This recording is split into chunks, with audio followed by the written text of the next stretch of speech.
राष्ट्रिय लोक तथा दोहोरी गीत प्रतिष्ठान नेपालको 6औं महाधिवेशनबाट गायक बद्री पङ्गेनीको नेतृत्वमा 39 सदस्यीय कार्य समिति चयन भएको छ। प्रतिष्ठानका अध्यक्ष पदका लागि गायक पङ्गेनीको अलावा विष्णु खत्री र टीकाराम चपाईको उम्मेदवारी गरेको भए पनि दुवैलाई भारी मत अन्तरले पङ्गेनीले पराजित गरेका हुन्। पङ्गेनीले 888 मत ल्याएर विजयी भएका हुन् भने अध्यक्षका अन्य दुई प्रत्याशी खत्रीले 508 र चपाईले जम्मा 330 मत मात्रै ल्याए।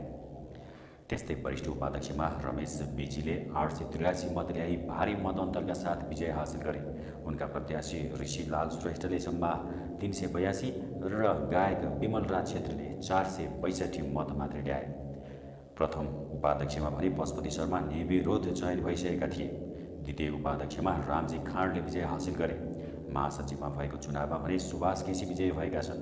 उनका प्रत्याशी शिरीष देवकोटालाई हराउँदै केसी महासचिवमा विजयी भएका हुन्। त्यस्तै उपमहासचिवमा चोलेन्द्र पौडेल 976 मतले विजयी भएका छन् भने उनका प्रतिद्वन्दी नारायण लेकालीले 709 मत ल्याएका थिए। त्यस्तै सचिवमा शङ्कर विशीले 1108 मत ल्याएर विजय हासिल गरे भने सचिव पदमा नै खुमन अधिकारीले 1015 र कृष्ण रेउडेले 755 मत ल्याएर विजय भएका छन्।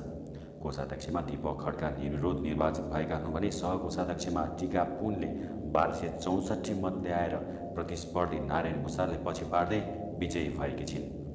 खुल्ला सदस्य पदमा भने बहुमत ल्याएर शिव हमाल विजयी भएका हुन् भने महिलातर्फ देवी घरती सबैभन्दा बढी मत ल्याउनेमा देखिए।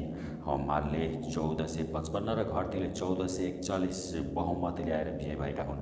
त्यसैगरी खुल्लातर्फको सदस्यमा पार्वती राईले 1336, राजु ढकालले 1249, कुलेन्द्र विश्वकर्माले 1209, राजन ठकुरीले 1057, वसन्त थापाले 928, सन्तोष आली मगरले 901, जीवन दाहालले 882, हरि डाँगीले 858, प्रचण्ड जीसीले 854, रमेश राज भट्टराईले 853, ईश्वरी प्रसाद भूषालले 806, राजन गुरुङले 780, विनोद पराजुलीले 779 मत ल्याई विजयी भएका छन्। खुल्ला सदस्यतर्फ 14 जनाको लागि 34 जनाको उम्मेदवारी परेको थियो।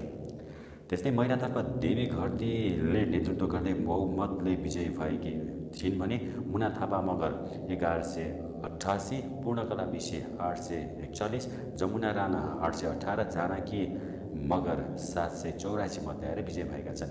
यसअघि नै महिला उपाध्यक्षमा रीता थापा मगर निर्विरोध निर्वाचित भएकी थिइन् भने महिला सचिवमा राधिका हमाल निर्विरोध भइसकेकी छिन्। त्यस्तै प्रदेश नम्बर 2 संयोजकमा कृष्ण प्रसाद गौतम, प्रदेश नम्बर 3 संयोजकमा रमिला नेउपाने र प्रदेश नम्बर 4 संयोजकमा तारा प्रताप सुवेदी र प्रदेश नम्बर 5 संयोजकमा लक्ष्मण खड्का, प्रदेश नम्बर 7 संयोजकमा सुरत रावत विजयी भएका छन्। अध्यक्ष पदमा विजय भएपछि अध्यक्ष पङ्गेनीले लोक दोहोरी गीत प्रतिष्ठानको नेतृत्व गर्दै सबैलाई मिलाएर समग्र गीत सङ्गीतको उत्थान गर्ने कुरामा जोड दिएका छन्। उनले गीत सङ्गीत क्षेत्रको सबै सङ्घ संस्थासँग समन्वय गर्दै गीत सङ्गीत क्षेत्रमा देखिएका समस्याहरूको समाधानका लागि अघि बढ्ने प्रतिबद्धता समेत व्यक्त गरेका छन्। हेरौँ उनीहरूको कार्यकाल कस्तो हुने हो।